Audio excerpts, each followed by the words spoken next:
Ivoirien ignore, c'est que dans ce clip, qui a vu la participation de plusieurs stars de l'époque, figurait celui qui deviendra des années plus tard le numéro 1, Rouen Ange Didier. Qui est-il? Sa mère nous en parle. J'habitais à Cocody, au nid de Cocody, avec mon époux.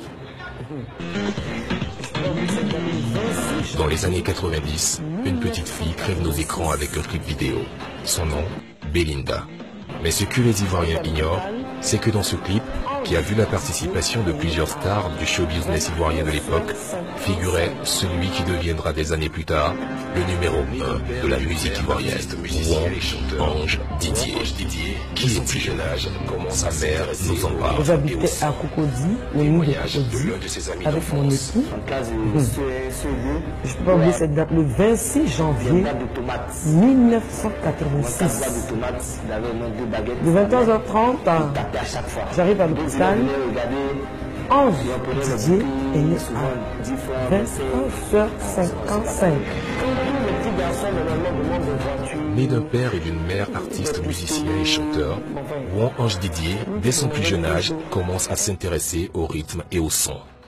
Témoignage de l'un de ses amis d'enfance. En classe de CE1, CE2, où Arafat prenait des boîtes de tomates.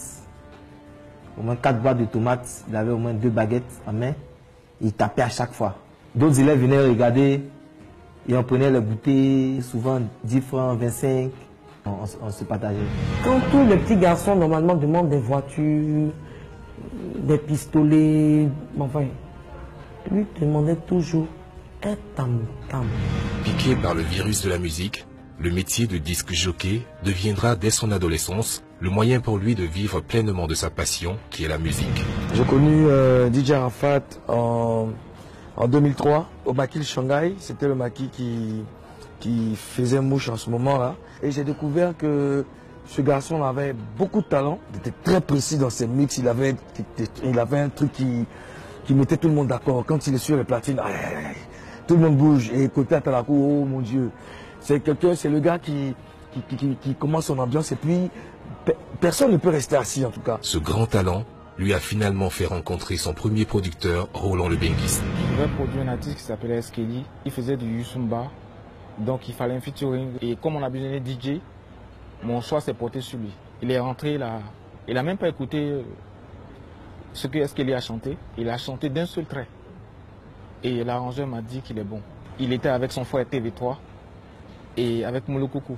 Il s'est rappelé qu'il y avait un gars qu'il aimait bien, un DJ qui s'appelait Jonathan. Donc il voulait lui faire un hommage puisqu'il aimait bien. Il voulait chanter comme lui. Et c'est là qu'il est entré en studio, il a chanté. Et maintenant il fallait un refrain. C'est là que Molo Coucou a dit pourquoi pas Maelo. Et il y a TV3 aussi qui a dit Ma musique. Donc ça fait Maelo, ma musique, Maelo.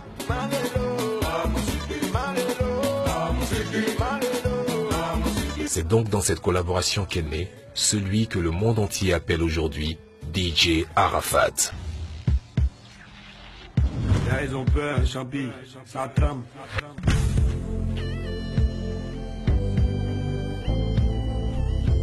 Il s'appelle Champi Kilo. Eh papa, c'est quoi ça? Dès lors, il enchaîne les tubes. Pangor, Confirmation Pangor, Lebede, 25-25 Arachide, Bouddha et bien d'autres encore. Vous croyez que vous êtes fort, mais vous n'êtes pas fort. Je suis le plus dangereux de tous les DJ du monde entier. Arafat, il avait envie de réussir. C'est un garçon qui aime travailler, qui aime la bataille, qui aime le challenge. En effet, le succès de DJ Arafat n'est pas le fait du hasard, mais le résultat d'un travail acharné, soutenu par une équipe très bien organisée appelée la Eurogang. Donc on dit Eurogang, c'est une équipe. Arafat, c'est le cerveau, en fait, c'est le moteur, le propulseur du groupe. En fait. Donc du coup, c'est lui, tantôt matin, midi, soir, il est en studio. Quand il s'ennuie, son meilleur ami, c'est les appareils. Il ne fait que créer des sons. Il peut se réveiller à 4 h du matin où tout le monde dort, ou 5 h, ça dépend 3 h. Il prend sa bouteille de Jack. Le studio, il travaille jusqu'à 6 h, 5 h. Ou le temps que nous, on va se réveiller, il nous appelle. Bon, les bras, venez écouter ce qui est fait. Si c'est bon ou c'est pas bon, vous allez le causer. Donc du coup, quand il est inspiré, il peut créer peut-être une danse, peut-être, exemple, le pédier. Maintenant, le pédier, en créant, peut-être, il peut se lever en marchant, puis il va faire une phase. Ou soit peut-être moi, je lui dis, ah, mais Didier, la phase que tu viens de faire, là, on veut que c'est une bonne phase. Hein. Puis on met le son, on essaie de danser. Sur le pas de danse, un peu. Quand on voit que ça colle, tranquille. Le même soir, le lendemain, il finit le son. On est dans tous les bas, tous les maquis. Franchement, la Yorogam, c'est une équipe de soldats. On ne dort pas. En définitive, le petit garçon qui sautillait dans un clip vidéo des années 90, le petit disque jockey des maquis et barres de Yopougon, celui en qui personne ne croyait, est aujourd'hui devenu le maître Arafat.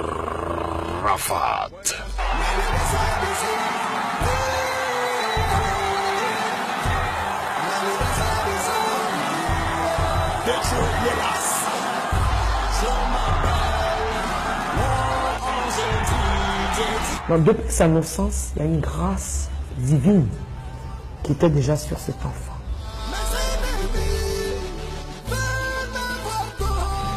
Je ne peux que dire merci à mes fans, mais tout d'abord avant mes fans, merci à Dieu.